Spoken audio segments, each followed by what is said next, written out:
Hello everyone, it's Lisa Turner here from Psycademy, and I've been asked a lot about this model of the evolution of society that I've created. So just to give you a little micro background and a short explanation of this model. So the first thing is I use the word model.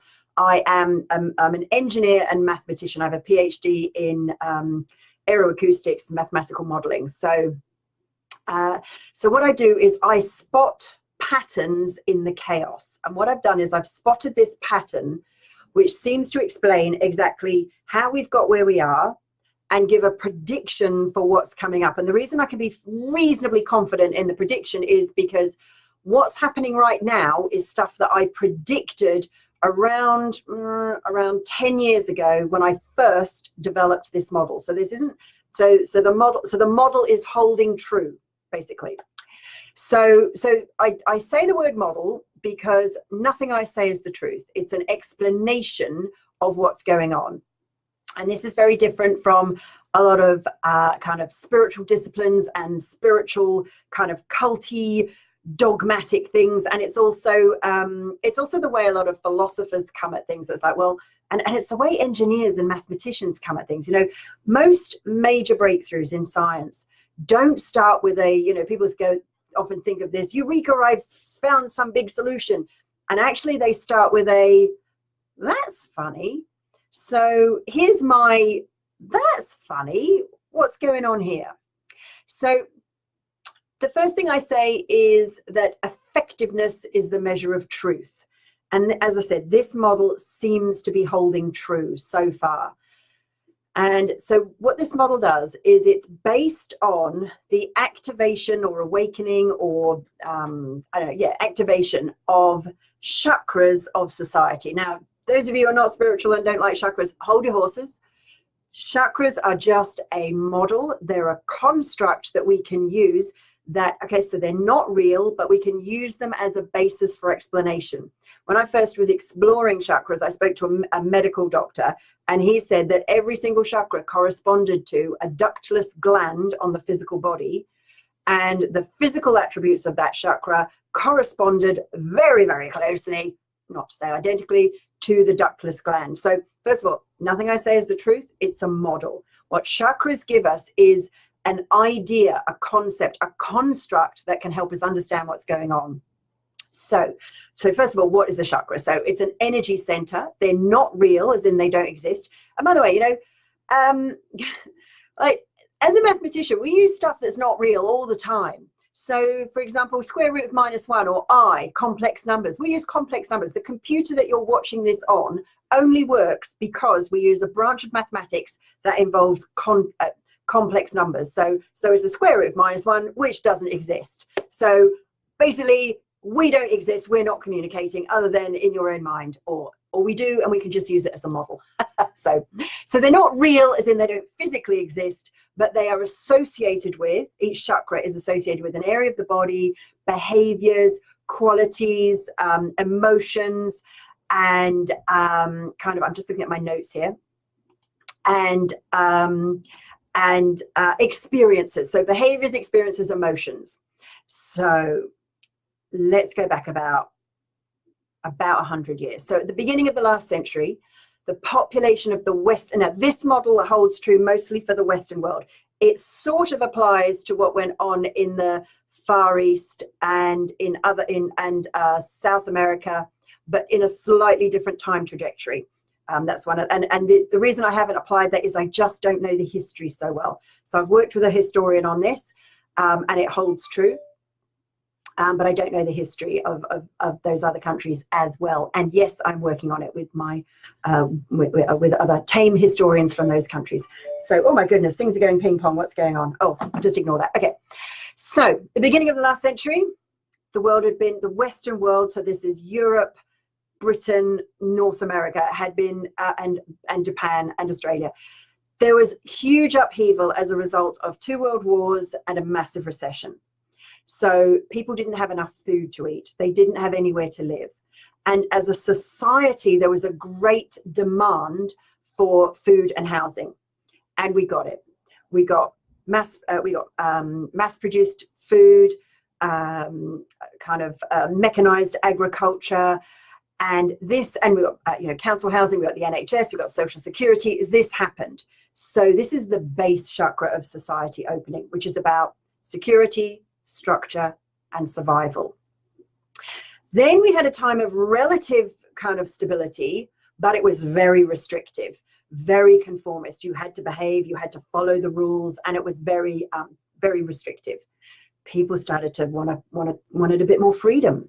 And in the 60s, there was this revolution. You might have heard about it. The sexual revolution, the cultural revolution. There was an explosion in creativity, in music, in art, in fashion, and in sex. And this is the sacral chakra. The sacral chakra is about sexuality, creativity, pleasure, and flexibility. So hippies existed. Hippies happened. Then we kind of moved into the 70s, which a lot of people refer to as a bit of a hangover from the 60s. And so people the system got a little bit out of balance, and we had a lot of strikes, a lot of bit of social upheaval, because people didn't want to share everything. And so we had this, in the time of the 80s, we had this massive financial boom. Huge numbers of people went out working for themselves. And here the focus is now on individual wealth and individual success. People strived for power, personal control. This was the whole greed is good, the Harry Enfield loads of money character, huge explosion in stock markets, boom, boom, boom. And it's all about an individual wealth, power, and identity, the individual. This is the solar plexus chakra of society opening. So this is about identity, will, control, individuality. But then people either got burnt, stock market crashes, or they got burnt out. They started to question if logic was the only way, if money was the only thing that was important. They became tired of the restriction on feeling emotions, there was this repression of emotions. So they started to ask questions, and they started to say there must be more to life than this. Then it started to be okay to have emotions, to feel emotions, to share and express them. Then we had an explosion in alternative therapies. In fact, if you weren't in therapy, something was wrong with you, right? So we had this in the 90s, we had all this therapy and healing. It's when Reiki started to become common and more popular, and things like that. So this is the heart chakra. This is about compassion, love, higher emotions. Then, because we now have the heart open, we have compassion and understanding, it's now okay to share our truth. So then we have the internet boom, right? So in fact, I was on the internet before most people, because I was an academic at the time, and I was on Joint Academic Network, Janet. So we had Janet, so I could email people. I was in Southampton University, and I could email somebody in Bristol University. Woo! It wasn't exactly the World Wide Web yet, but it was a form of internet. So then now the internet boom is happening, right? So we've got social media, we've got blogging, Twitter, Facebook, Instagram, and probably about another 20 that I just can't even keep up with, So everyone is talking and sharing. We've got smartphones, iPhones, iPods, iPads. So iPods, they still even exist. It's everywhere, right? Everyone is sharing and listening and talking. Information. This is the throat chakra. Communication, expression, information. Now, what's happening now is the third eye. The third eye is about insight, vision, wisdom, and discernment. So we're right now, here's the thing, right? Where we are right now is in information overload, but we're also in a space of too much information for our physical brains to actually process. And just 3 days ago, I got a download about, just an awareness about what might be happening. It's like our human brains can no longer process and manage the amount of information that we're receiving. So what's happening is we're looking to outsource this, and we already do. It's like, we have these clever smartwatches and things that manage a lot of the information. Now, people think that AI, there's this prediction that AI is going to be a big thing. I think it is going to be a big thing, but not in the way that a lot of the predictions are going. And there's probably a whole other Facebook Live. So let's stick with the model for now. So what you might have noticed is, as I presented that model, from the base to the sacral, from the sacral to the solar plexus, from the solar plexus to the heart, from the heart to the throat, and from the throat to the third eye, before the chakra above opens, and I say above just because that's where it's located on the physical body of an individual, but we're talking at the level of society here. So what happens is at the level of society, before one chakra opens, there's like a drawback. There's like an excess of the one before. So the way out is the way through. Now, the third eye this is where we start to have true wisdom and discernment. This is where we get real intuition, but intuition has to be based on logic. The throat chakra is very logical. It's very rational, but it sometimes becomes too rational, so it becomes overly restrictive. Or there isn't enough rationality in that it's like information gets twisted and misused. And this is where you get conspiracy theories. Now, I'm not going to get involved in like what, because this is what happens. It's like you create this separation of us and them. Whereas at the third eye, it's all we. So whenever anyone uses the word they, when they talk about they should do something or they are doing this to me, then they're in the throat, the drawback of the throat. So in the drawback, you're going to get mass hysteria, a lot of delusions, a lot of separation. So this is how Brexit has come about, because it's about separation. The throat is about individuality. Each chakra has like it's both got a gender and whether it's about the group or the individual. So base is actually about the individual. The base is about individual. Sacral is about group. Solar plexus, individual. Heart is the group. Throat is individual. So this is about individuals having their own little idea and wanting to share their own little thing. Whereas at the third eye, which is where we're going as a species now, as a society now, we're going to the third eye. So this is about unity. But before we get to unity, there's going to be probably even more separation. So this is, Trump building his wall. And it's also about a lot of misinformation. Trump and his administration talking about alternative facts. Well, what's an alternative fact? Is it a lie or is it a fact in a different context? Because think about information. Context is key. So what else is going to happen with the third eye? So individuals who don't have the lower chakras functioning, they will have they'll struggle a little bit. And so this is a call for everyone to really awaken individual, become a very self-actualized. So one of the things about the third eye is this is where there's a balance of logic and intuition. We start to see through the veil of illusion. We're seeking real visionary leaders and discernment. Now, those who don't have this will, so people who don't have any of the ones below or their third eye activated, they will find it hard to make decisions, often have a struggle to handle paradoxes because they can't understand that things are like some concepts are appropriate within a context, but not outside of that context. For example, my husband's a quantum physicist and we have little discussions about this. So there's a lot of subatomic phenomena that just doesn't apply at the macroscopic level. So if you try and apply the microscopic to the macroscopic, sometimes it just doesn't translate. So with the third eye open, you can make decisions easily. You can handle paradoxes. You've got a high degree of personal responsibility. They aren't out to get me any longer. They're out to get me. Big pharma are trying to kill us, or the government's trying to kill us, or somebody out there, the Illuminati are trying to control us. That's the restriction, or that's the drawback of the throat, right? So here at the third eye, you can see, well, there is no they, it's all us. It's all us. It's all me. So there's a high degree of personal responsibility. You're no longer a victim to your circumstances. And individuals who've got all the ones below and the third eye opening, those who've got all of them active will be able to ride this wave. And that's how we ride this wave, by using our discernment. And this is where one of the things I think is really key here is visionary, the concept of visionary. So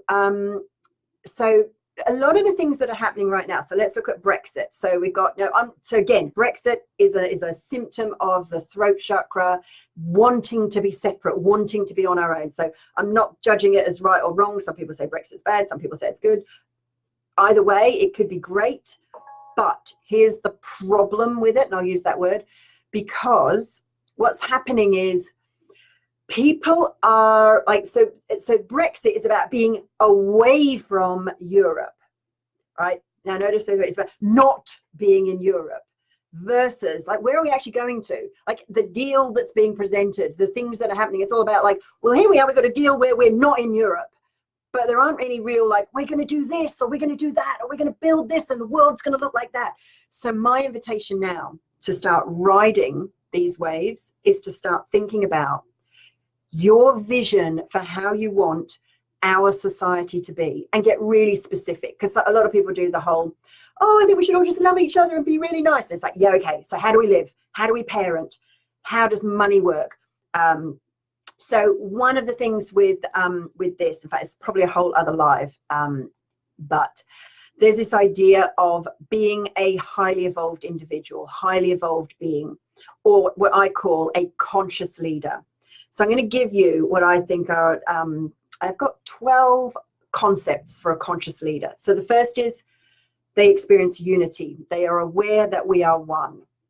They seek to express themselves from their true source. They seek to serve, whereas before, all the throat chakra is very individual. So this is about me and I and being selfish. At the level of the third eye, there is no separation. So that it's us, it's we.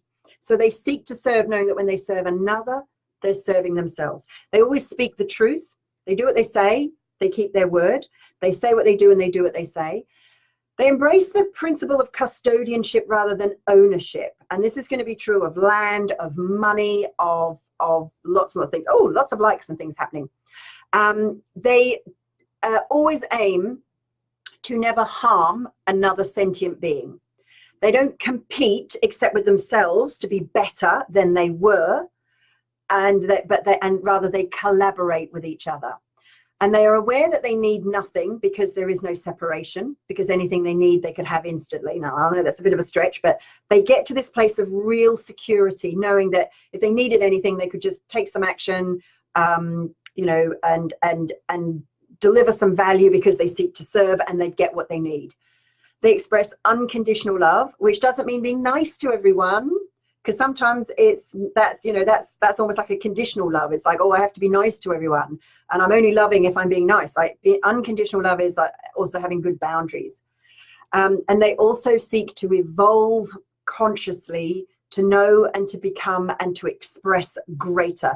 They are a self-expressed individual. They are their own person. They know who they are. They know what their place is, their purpose is. And there's a whole other video I could do about purpose. So they are this self-expressed conscious leader. They always make decisions that are for the highest good of all, not the highest good of one individual. And that might not even be for the highest good of themselves.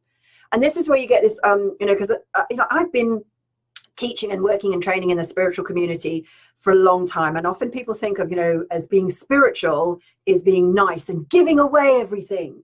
But actually, if you give away everything, you are then left with nothing. So then you need others to support you, versus I support myself and I support others, because we serve each other. And when I serve another, I also serve myself. But it's not about sacrificing and giving everything away, because that's when you end up out of balance. So what did you think of my model? And yes, questions that commonly and by the way, if you like this model, please share it amongst other communities.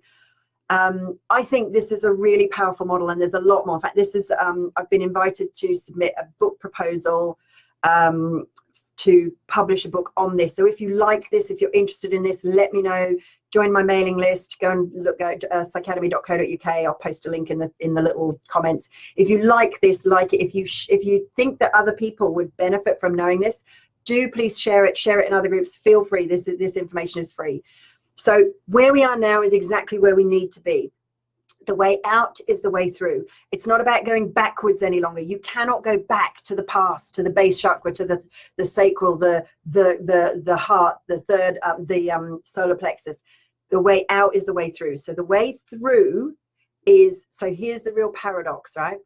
The way to open the third eye is to create a separation away from those who are choosing not to evolve, and join together and to unite with those who are choosing to evolve, to move forward into this place of unity, of collaboration, of this more highly awakened conscious state of being. So I hope I probably talked 90 miles an hour because I'm so passionate about this. But if you have any questions, post them in the chat box. I'll either do another live or I'll answer them in the chat box if I can. One of the common questions people ask is, so what happened before the beginning of last century? Well, what happened was all of the chakras opened to a certain level, but on a much longer scale. And I believe that there was, and I think this cycle, it's like a spiral, has happened many times. So for example, the last time the heart chakra opened was probably around the time of when Jesus was around, because he was all about compassion and loving thy neighbor. And then it went beyond, and then we had the printing press, so that was the communication. So so the whole thing has already happened once, and this is at another level. And what happens after this? When we get the third eye, we have the crown, we're really in unity. Guess what? It happens again, and it happens again, and it happens again. So I hope you like my model. And if you can see where it doesn't work, I'm really happy to dialogue with this. You know, as I say, it's a model. It's not perfect. We can extrapolate and we can make, what's the word? Like, just kind of assumptions. There are assumptions made in this. So it's not perfect, but it seems to be holding true. And about 10 years ago, I predicted massive separation, massive civil unrest. I predicted that there would be walls built. Trump's trying to build a wall. I predicted all of this. So in another Facebook Live, maybe if you like it, if enough people like this and share this, I'll do another live of a really clear prediction of where I think we're going and what's happening next, if you're interested. Or maybe you can wait for my book. So till next time, lots and lots of love. Speak to you later. Bye.